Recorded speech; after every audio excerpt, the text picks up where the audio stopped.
समाज पक्षाचे संस्थापक अध्यक्ष माननीय जानकर साहेब यांच्या आदेशान्वये येणाऱ्या जिल्हा परिषद, पंचायत समिती, नगरपालिका, महानगरपालिका या निवडणुका आपण राष्ट्रीय समाज पक्ष हा स्वबळावर लढणार आहे। त्यानुसार आज पाथरी येथे राष्ट्रीय समाज पक्षाची बैठक आयोजित केली होती। या बैठकीमध्ये आज तालुका अध्यक्षपदी ज्ञानेश्वर डुकरे साहेब यांची नियुक्ती करण्यात आलेली आहे। तसेच तालुका उपाध्यक्षपदी अशोकराव आवाड यांची नियुक्ती करण्यात आलेली आहे।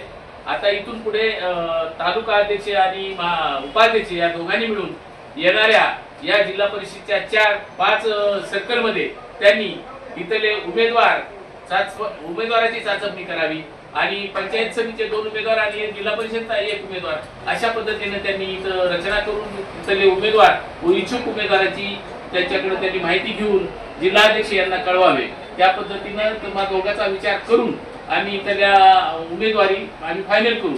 येणारे ही पाथरी विधानसभेतील जे मतदारसंघ आहेत जिल्हा परिषदेचे यामध्ये आपण मोठं योगदान देऊन इथं आपण निश्चित तुमच्या या जिल्हा परिषद गटातून 2 उमेदवारी इथून आपले निवडून येणार आहेत अशा पद्धतीचं वातावरण आहे।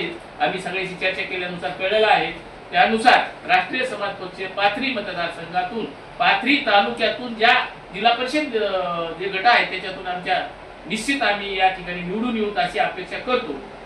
पाथरी नगरपालिका पाथरी नगर परिषदेमध्ये या येणाऱ्या तौफिक अन्सारी यांच्या मार्गदर्शनाखाली नगर परिषद ही शहराध्यक्ष आहेत ते त्यांच्या अध्यक्षाने किंवा त्यांच्या नियोजनामध्ये इथं नगरपालिका लढवण्यात जाईल किंवा त्यांनी या नगरपालिकेसाठी उमेदवाराची चाचपणी करून जिल्हाध्यक्ष यांच्याकडे त्या नावाची यादी द्यावी व पुढील रणनीती आपण डुकरे साहेब ज्ञानेश्वरजी आपले अशोक भाऊ यांच्याशी विचार विनिमय करून या नगरपालिकेची आखणी करून आपण हा अहवाल जिल्हाध्यक्षाला पाठवून देण्यात यावा।